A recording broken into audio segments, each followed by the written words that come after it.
పాకిస్తాన్ కు గూఢచర్యం చేస్తున్నారనే ఆరోపణలతో ఇటీవల యూట్యూబర్ జ్యోతి మల్హోత్రాతో సహా 6 స్పై ఏజెంట్ల అరెస్టు దేశవ్యాప్తంగా సంచలనం సృష్టించింది. అయితే తాజాగా మరో స్పై ఏజెంట్ ను కూడా భద్రతా బలగాలు అరెస్ట్ చేశారు.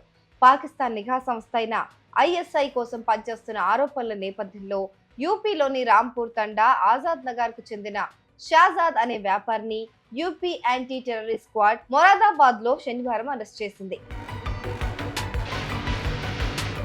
ఏటీఎస్ తెలిపిన వివరాల ప్రకారం షాజాద్ భారతదేశానికి సంబంధించిన రహస్య సమాచారాన్ని పాకిస్తాన్ నిఘా సంస్థ అయిన ఐఎస్ఐకి చేరవేస్తున్నాడు. అంతేకాదు ఉత్తరప్రదేశ్లో చురుగ్గా ఉంటూ ఇక్కడ ఉండే ఐఎస్ఐ ఏజెంట్లకు డబ్బులు కూడా అందిస్తున్నట్లు గుర్తించారు.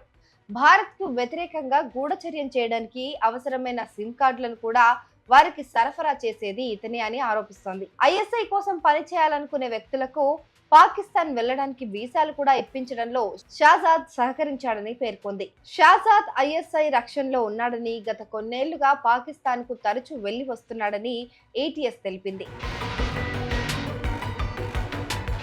భారత్ పాక్ సరిహద్దుల్లో కాస్మెటిక్స్, దుస్తులు, సుగంధ ద్రవ్యాల స్మగ్లింగ్ వ్యాపారాన్ని కూడా షాజాద్ చేస్తున్నాడని ఏటీఎస్ గుర్తించింది. ఈ స్మగ్లింగ్ ముసుగులో అతడు పాకిస్తాన్ నిఘా సంస్థ ఐఎస్ఐ కోసం పనిచేస్తున్నాడని, ఐఎస్ఐ ఏజెంట్లతో నిరంతరం సంబంధాలు కొనసాగిస్తున్నాడని వెల్లడించింది. అన్ని పక్కా ఆధారాలు సేకరించిన తర్వాతే షాజాద్ పైన కేసు నమోదు చేసి అరెస్ట్ చేసినట్లు ఏటీఎస్ తెలిపింది. ప్రస్తుతం షాజాద్ ను అధికారులు విచారిస్తున్నారు. మరోవైపు ఇటీవల అరెస్ట్ అయిన యూట్యూబర్ జ్యోతి మల్హోత్రా దర్యాప్తులోనూ సంచలన విషయాలు వెలుగులోకి వస్తున్నాయి.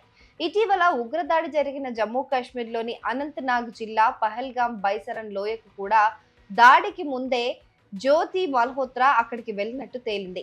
అక్కడ ఆమె వీడియోలు తీసి యూట్యూబ్ లో కూడా అప్లోడ్ చేసింది. అంతేకాదు దాడికి ముందు ఆమె పాకిస్తాన్ లోనే ఉన్నట్లు పోలీసులు గుర్తించారు. తరచూ పాకిస్తాన్ లో పర్యటించిన జ్యోతి ఒకసారి చైనా కూడా వెళ్ళినట్లు తేలింది.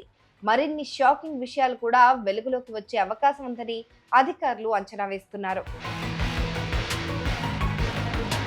ఇదిలా ఉంటే ఇంకా ఎంతమంది పాకిస్తాన్ స్పై ఏజెంట్లు ఇక్కడున్నారు, ఎక్కడెక్కడున్నారు అన్న అంశంపైన ఇంటెలిజెన్స్ బ్యూరో నిఘా పెట్టింది. దాయాది దేశానికి ఉప్పందిస్తున్న తప్పుడు మనుషులను కనిపెట్టి చిప్పకూడు తినిపించాలని వేట కొనసాగిస్తున్నారు.